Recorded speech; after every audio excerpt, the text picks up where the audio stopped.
Selamat malam. Perkenalkan nama saya Gusti Ngurah Ari Pramana Diguna dengan NIM 20090466022 dari Teknik Lingkungan Angkatan 2020 Universitas Mula Warman.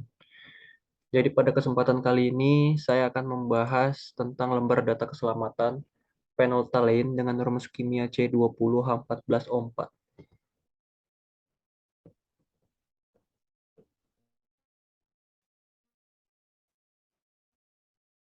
Jadi terdapat 8 pokok pembahasan yang akan saya bahas, yaitu yang pertama pengertian, kedua identifikasi bahaya, ketiga tindakan P3K, keempat tindakan penanggulangan kebakaran, kelima tindakan terhadap tumpahan dan kebocoran, keenam penyimpanan dan penanganan bahan,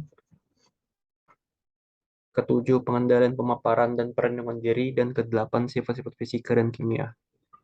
Yang pertama pengertian. Apa sih phenolphthalein itu? Jadi, phenolphthalein adalah asam ringan yang bisa digunakan untuk tujuan medis dan ilmiah.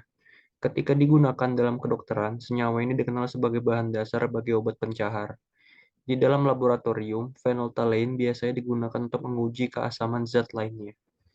Phenolphthalein adalah bubuk kristal berwarna putih tapi kadang memiliki semburat kuning. Bahan kimia ini umumnya tidak berbau atau berasa, namun bisa menyebabkan batuk atau bersin jika terhirup. Phenolphthalein sering digunakan untuk titrasi.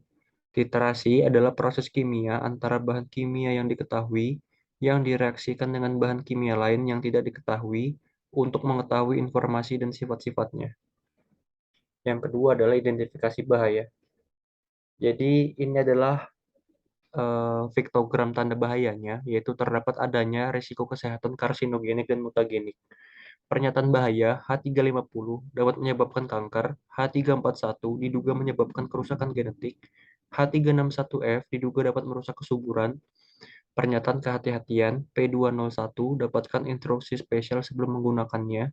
P308 dan P313 jika terpapar atau dikhawatirkan dapatkan nasihat atau perhatian pengobatan. Selanjutnya adalah yang ketiga, tindakan P3K. Yang pertama, bila terhirup, segera hirup udara segar dan segera panggil dokter. Yang kedua, bila terjadi kontak kulit, segera tanggalkan semua pakaian yang terkontaminasi, bilaslah kulit dengan air dan segera periksakan ke dokter. Yang ketiga, bila terjadi kontak dengan mata, bilaslah mata dengan air yang banyak dan segera hubungi dokter mata. Yang keempat, bila tertelan, segera beri korban minum air putih, paling banyak 2 gelas, dan segera pergi ke dokter. Saran umum, pemberi pertolongan pertama harus melindungi diri terlebih dahulu. Yang keempat adalah tindakan penanggulangan kebakaran. Media pemadaman api. Media pemadaman api yang sesuai adalah air, busa, serbuk kering. Media pemadaman yang tidak sesuai untuk bahan atau campuran ini tidak ada batasan agen pemadaman yang diberikan. Bahaya khusus yang muncul dari bahan atau campuran adalah karbon dioksida. Saran bagi petugas pemadam kebakaran, alat pelindung khusus bagi petugas pemadam kebakaran jangan berada di zona berbahaya tanpa peralatan pelindung pernapasan. Untuk menghindari kontak dengan kulit, jaga jarak aman dan gunakan pakaian pelindung yang sesuai. Informasi lebih lanjut, cegah air pemadaman kebakaran mengkontaminasi air permukaan atau sistem air tanah. Yang kelima adalah tindakan terhadap tumpahan dan kebocoran. Langkah-langkah pencegahan diri, alat pelindung, dan prosedur tanggap darurat.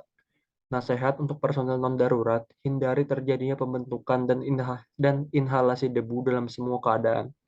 Hindari kontak dengan bahan, pastikan ventilasi memadai, evakuasi dari daerah bahaya, amati prosedur darurat, dan segera hubungi ahli. Saran bagi responden darurat, perlengkapan pelindung. Tindakan pencegahan lingkungan. Jangan biarkan produk masuk ke saluran pembuangan.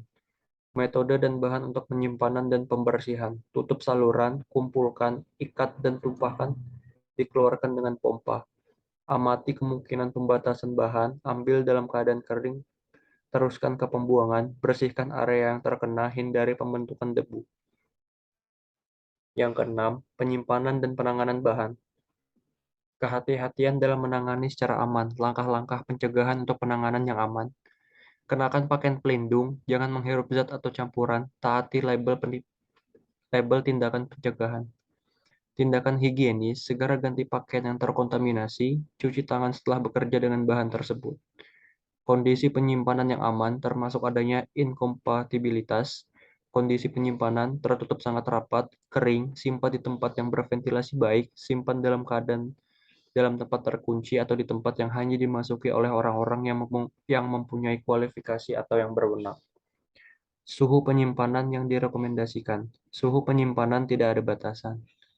Penggunaan akhir khusus. Selain penggunaan yang disebutkan dalam bagian 1.2, tidak ada penggunaan spesifik lain yang diantisipasi. Yang ketujuh, pengendalian pemaparan dan perlindungan diri. Pakaian pelindung harus dipilih secara spesifik untuk tempat bekerja, tergantung konsentrasi dan jumlah bahan berbahaya yang ditangani. Daya tahan pakaian pelindung kimia harus dipastikan dari masing-masing supplier. Menggunakan kacamata dan pengaman, sarung tangan pelindung yang digunakan harus mengikuti spesifikasi pada EC Directive 89-86-EEC dan standar di EN 374 untuk contoh, KCL 741 dermaterial kontak penuh, KCL 741 dermaterial kontak percikan. Perlindungan pernapasan diperlukan ketika debu dihasilkan. Jenis filter yang direkomendasikan adalah filter P3 menurut DIN 3181 untuk partikel padat dan cair bahan toksik dan sangat toksik. Yang kedelapan, sifat-sifat kimia dan fisika. Bentuk, padat, warna putih, bau tak berbau, ambang bau tidak tersedia informasi, pH tidak tersedia informasi, titik lebur berada di 263,7 derajat Celcius, metode pedoman tes OECD 102, titik didih atau rentang didih lebih dari 450 derajat Celcius, metode pedoman tes OECD 103, titik nyala tidak berlaku, laju penguapan tidak tersedia informasi, flammabilitas produk ini tidak mudah menyala, sifat mudah menyala, padatan.